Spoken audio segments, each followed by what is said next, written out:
This is the talk show that takes a no-holds-barred approach to politics, where truth and integrity are the standard and the Constitution honored. From Renaissance Studios, this is Champion News Talk Radio.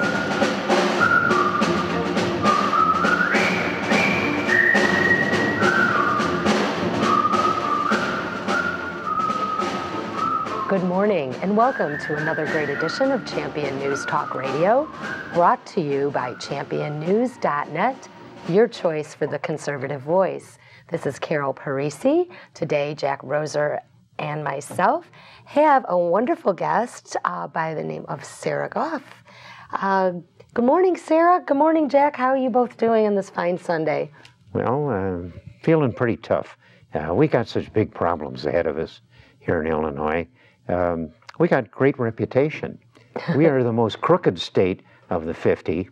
Obama says there's 57, but that's Arab states. But we're the most crooked of the 50 American states, and also we're the most broke.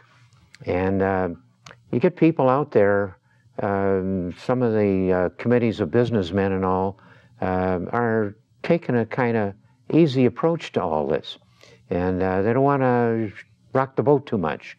And what I feel about this thing is that we got these immense problems of both finance being busted and crooked as well.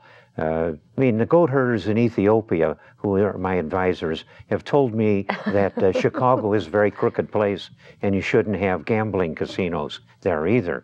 But the legislature hasn't caught on to any of this, but particularly the thing that's breaking us a lot is the pension problem. The teachers' pension that they're expecting to be paid are not going to be paid because the system is busted, and that was done by their own union, the IEA and others like it. But the IEA is the worst union in its effect in the whole state. We'll get into more of that later. But the brief I'm making here is that when you've got massively big problems in two immense areas and the whole world knows it, we're crooked and we're busted in Illinois. You shouldn't be looking for small palliative solutions like Stand for Children, who's got $3 million to throw around and doesn't know what the problem is, and various others. We are deep in trouble. And small palliative solutions just divert attention from it. You get a lot of that from the Chicago Teachers Union and the IEA. They claim that they're solving problems. They haven't come anywhere near to being in grips with the immense troubles they've caused. So small solutions, I wonder, what are these people doing? We're going down the tube fast, and we've got to react big. Nationally, too, to all the spending that's going on. My God, they're spending money all over the place. And I'm beginning to rant a little bit here. I'm going to ease off some. I think we have solutions. And I think the solution is sitting right here next to us. That's what I was going to get to. How'd you get so smart? And you know what? The Chinese symbol for crisis, which clearly we're in, is opportunity. Yes. And we have an opportunity to do better. And Sarah, what does American Majority do? Tell us who we are and what American Majority does. Sure. American Majority is a national organization, and we have an office here in Illinois. We are a nonprofit, nonpartisan organization that works with individuals, activists, and candidates that are passionate about limited government and the free market system. This problem that you just spoke about, it will only get worse if we do not get involved. It's busting us. Apathy is the biggest problem that we have. It's a disease. Apathy is a disease. It's worse than that. It isn't just that they are cowering in apathy. These rascals know that they were part of it, and they're scared spineless, and they're running away from the problem. Well, in order to fix the problem, we need to get involved. People that have never been involved politically before, they need to get politically involved. And they have been. Clearly, this American populist movement, known as the Tea Party movement, people have stepped up and gotten engaged since 2009. And that's fantastic.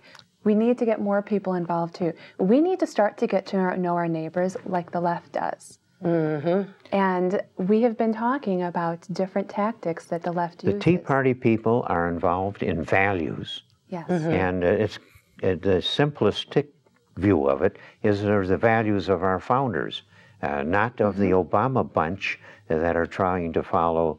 Their follower is Marx or Lenin. That's scary. They're socialists, pure and simple. That's what they are. And the Tea Party is the other pole of that. Who should we follow? Should we follow Obama? Or should we follow John Adams and George Washington and Lincoln and all of the heroes? You know, am I saying something that isn't true?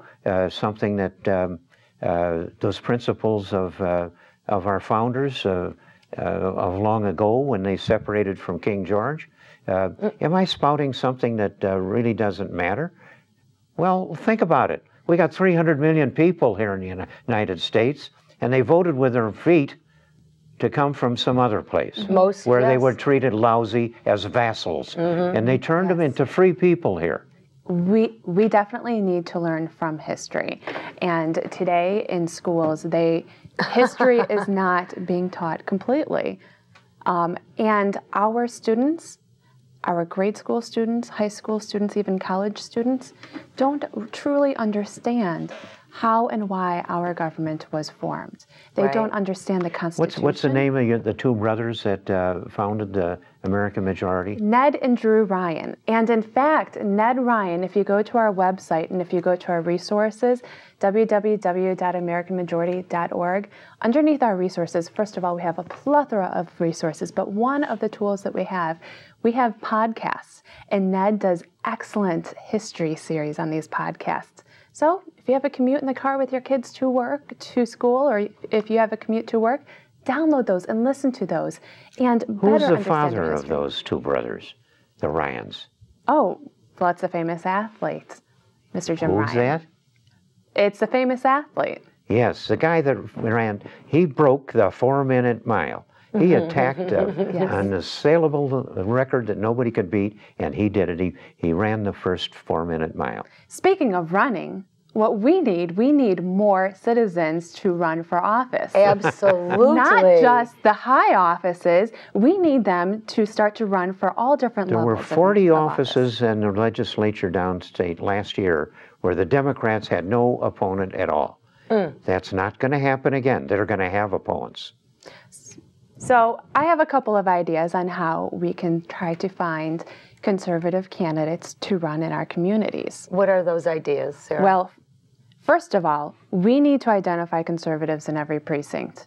And we need to have that person be responsible for walking the precinct, getting to know their neighbors, asking 5 questions that determine whether or not that individual is conservative and how they stand on different issues. There are many things that can stem from that. First of all, those that are conservative and are in a means where they're able to run for office, we need to encourage them to step up and start prepping to run for office, getting more involved in the community.